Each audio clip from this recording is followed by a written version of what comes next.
ஸ்ரீ குருப்யோ நமக. குருர் பிரம்மா குருர் விஷ்ணுர் குருர் தேவோ மகேஸ்வரக குரு சாட்சாத் பரம் பிரம்ம தஸ்மை ஸ்ரீ குரவே நமக.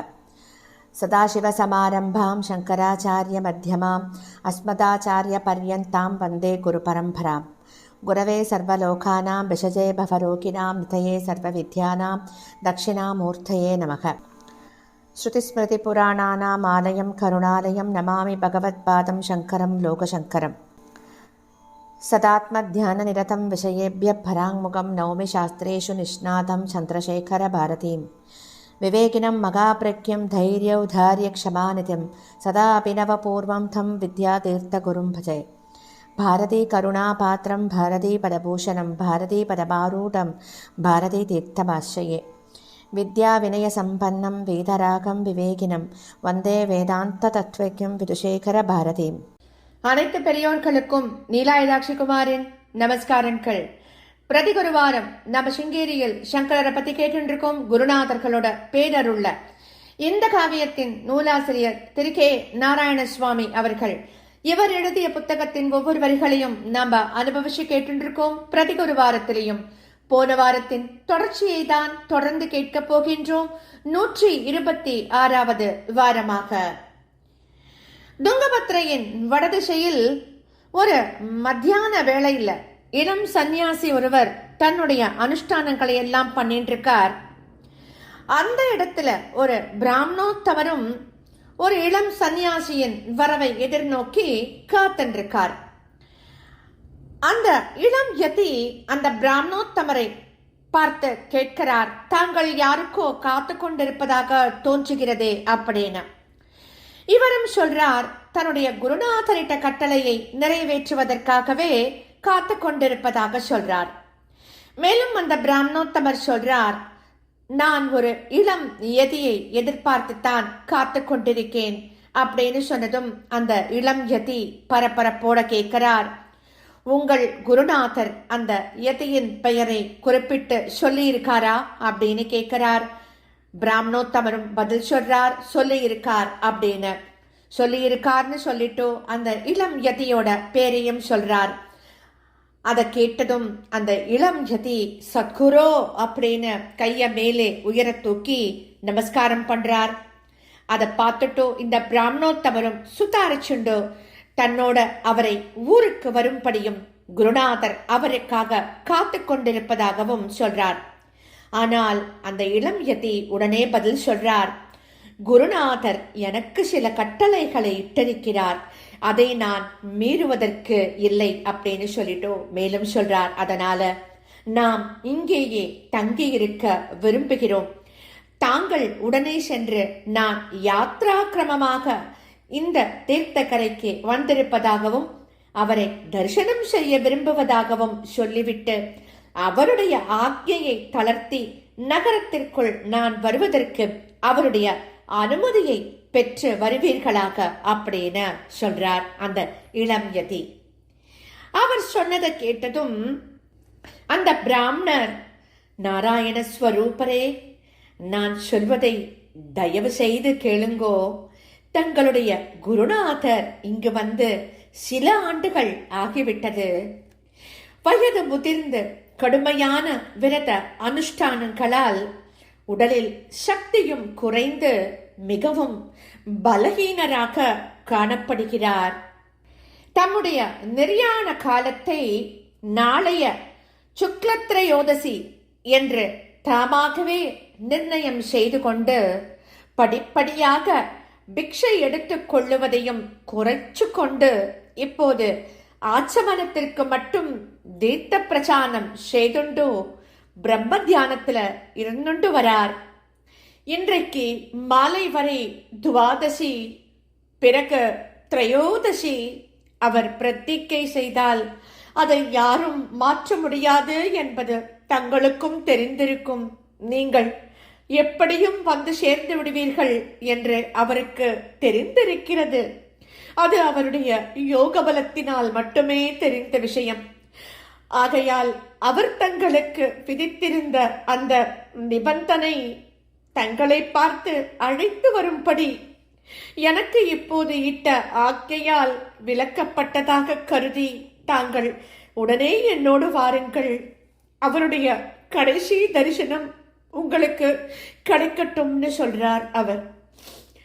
உடனே ஸ்ரீ சந்திரசேகர பாரதி சுவாமிகள் என்கின்ற அந்த யதி கற்பாறையில் உலரப் போட்டிருந்த தம்முடைய காஷாய வஸ்திரங்கள் அணிச்சுண்டு தம்முடைய தண்டத்தையும் கமண்டலுவையும் தூக்கி கொண்டு குருநாதரின் தரிசனத்துக்காக அந்த வைதேகரை பின்தொடர்ந்து விரைந்து கிளம்புறார் அந்த இளம் யதி. ஸ்ரீ விருபாட்சேஸ்வரர் மடத்துல திரளான ஜனக்கூட்டம் கூடியிருக்கு. ஆனாலும் அங்க யாரும் ஒருவருக்கு ஒருவர் பேசிக்கொள்ளாம மௌனமா அமர்ந்துருக்கா எல்லாரும். வைதீக பிராமணர்கள்லாம் பாராயணம் செய்து கொண்டிருந்த உபனிஷத் மந்திரங்களின் ஒலி அங்கு நிலவிய ஆன்மீக சூழ்நிலையை எடுத்து காட்டுறது. குழுமியிருந்தோர் எல்லோருடைய மனமும் உயர்ந்த மேடையில் பீடத்தின் மேல் சாய்ந்து அமர்ந்திருந்த ஸ்ரீ வித்யாரண்ய மகா சுவாமிகளிடமே லயிச்சிருக்கு. அவருடைய பிரதம சிஷ்யரான ஸ்ரீ சந்திரசேகர பாரதி சுவாமிகள் தனக்கு வழிகாட்டி அழைத்து வந்த பிராமணரை பின்தொடர்ந்து அந்த கூட்டத்தின் நடுவே புகுந்த மேடையை அடைகிறார். ஸ்ரீ வித்யாரண்ய சுவாமிகளை சுற்றி நின்று கொண்டிருந்த பரிஜனங்கள்லாம் விலகி அவருக்கு வழிபடுறார். குருநாதரின் முகத்தில் சாந்தம் குடிகொண்டிருக்கு. நெற்றியிலும் உடலிலும் விபூதி பூச்சுக்கள், கழுத்துல பெரிய ருத்ராட்ச மாலை, வலத்தோளில் அவருடைய தண்டம் சாய்த்து வைக்கப்பட்டிருக்கு. இடப்புறத்திலோ நீர் நிறைந்த அவருடைய கமண்டலோ காணப்படுறது. ஸ்ரீ சந்திரசேகர சுவாமிகள் தம்முடைய குருவை பல ஆண்டுகளுக்கு பிறகு மீண்டும் தரிசனம் பண்றார். ஆனால் இன்று அவர் பெற்ற தரிசனம் விவரிக்க முடியாத சோக அனுபவமாயிருக்கு. குருவை தரிசனம் செய்யும் போதெல்லாம் அவர் வாய்விட்டு சொன்ன ஸ்தோத்திரங்கள் எதுவும் அந்த சமயம் அவருக்கு நினைவுக்கு வரவே இல்லை. அப்படியே மௌனமா நின்றிருக்கார். அந்த வேளையில் பாதி உன்மீலனமாக இருந்த ஸ்ரீ வித்யாரண்ய சுவாமிகளின் கண்கள் நன்னா திறந்து பார்க்கிறது. அவருடைய திருஷ்டி பிரதம சிஷ்ய சுவாமிகளின் மேல் விழர்த்து பரமசாந்தமாக தோற்றமளித்த அவருடைய முகத்துல உடனே சந்தோஷத்தோட சாயை படர்ந்து உடனே அவர் என்ன பண்றார், பத்மாசனமிட்டு அமர்ந்திருந்த அவருடைய கால்கள் தாமாகவே தம்மை விடுவித்துக் கொள்றது. விடுவிச்சுண்டு ஆசனத்திற்கு வெளியே நீண்டு காணப்படுறது. தம்முடைய பெரிய சிஷ்யரை அடையாளம் தெரிந்து கொண்டு விட்டதாக அவர் செய்த சமிக்கை தான் அது. சிங்ககிரியில் தினம்தோறும் தம் பாதஸ்பர்சம் சிஷ்யரின் சிரத்தில் பட அவரின் நமஸ்காரங்களை இவர் அங்கீகரிப்பது வழக்கமில்லையா? அவருடைய சமிக்கையை புரிந்து கொண்ட இளம் சந்நியாசி தம்முடைய தண்டத்தை கீழே கிடத்திவிட்டு தன் தேகத்தையும் தண்டம் போல தரையில் கிடத்தி நமஸ்காரங்களை பண்றார். அந்த சமயத்துல குருநாதரின் கால்கள் மேலும் நீண்டு காணப்படுறது. அவருடைய பாதங்கள் சிஷ்யரின் சிரத்தின் மேல் அழுந்தி காணப்படுறதாம். பிறகு குருநாதர் தன்னுடைய பாதங்களை விலக்கிக் கொண்டு கால்களை மடக்கிக் கொண்டு மீண்டும் பத்மாசனமிட்டு அமர்ந்துக்கிறார். அவருடைய உதடுகள் அசைந்து கண்டத்திலிருந்து நாராயண நாராயண நாராயண அப்படிங்கிற நாமங்கள் எழந்து பிறகு சிஷ்யரை அருகில் வந்து அமரும்படி செய்க காட்டுறார். அவருக்கு மட்டும் கேட்கும்படி மெல்லிய குரல்ல பேசுறார். குழந்தாய், சௌக்கியமாக வந்து சேர்ந்தாயா? தீர்த்த யாத்திரை நன்கு நடந்ததா? பரமஹம்ச தர்மத்தை நாம் உபதேசித்த விதத்தில் ஸ்ரத்தையுடன் கடைபிடித்தாயா அப்படின்னு கேட்கிறார். சிஷ்ய சுவாமிகளும் வெகு வினயமாக பதில் கொடுக்கிறார்.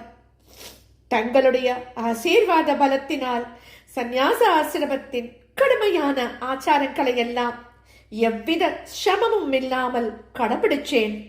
அதனால் பரிசுத்தம் அடைந்து தங்களுடைய பாத கமலங்களே ஆசிரியம் அப்படின்னு தங்களிடம் வந்து சேர்ந்துட்டேன் அப்படின்னு சொல்றார்.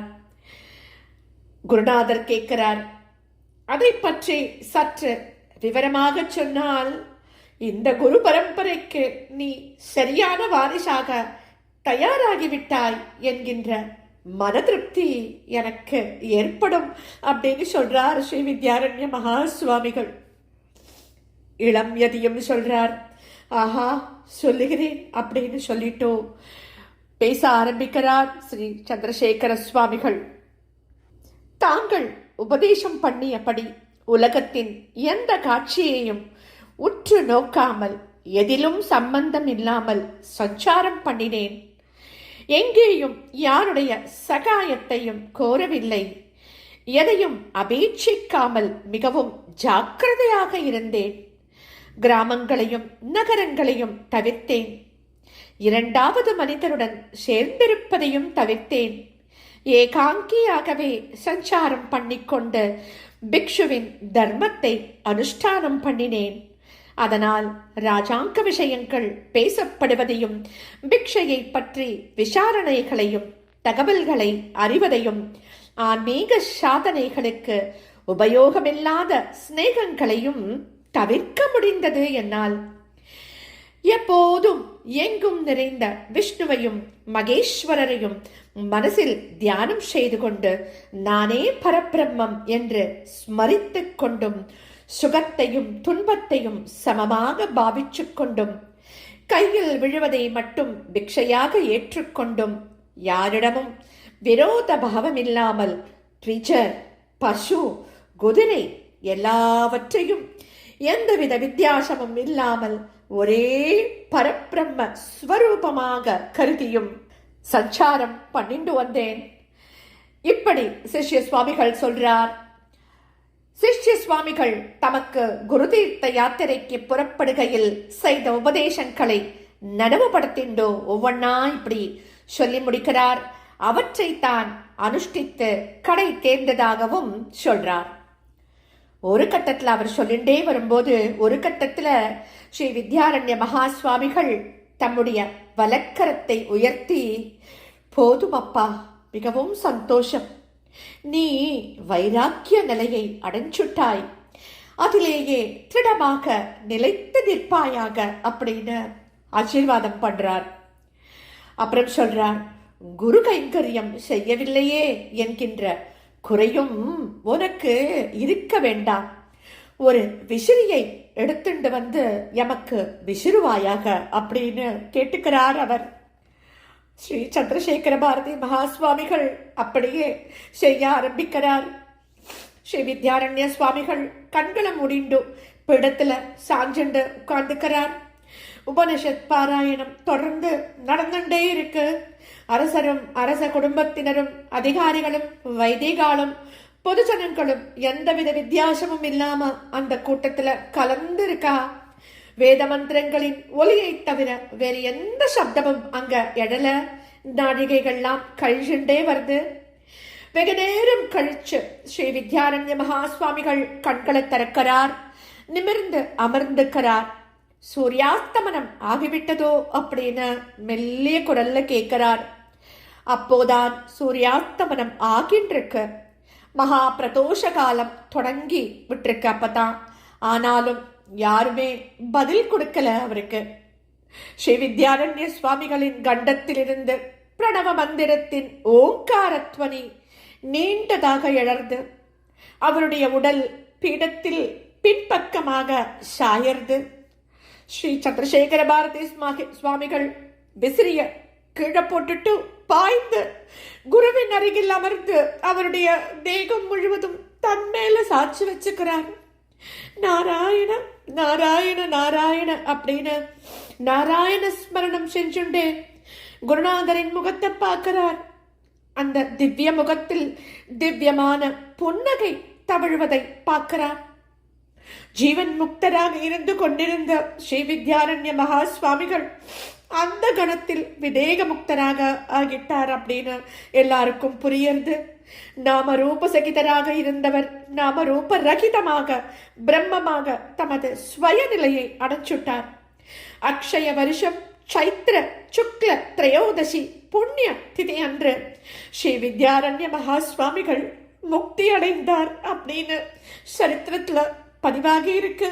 இதுக்கப்புறமா நாம அடுத்த வாரம் தொடர்ந்து கேட்போம். ஸ்ரீ சத்குரு பாகி ஸ்ரீ சத்குருநாதா சரணம் சரணம் சரணம் சரணம்.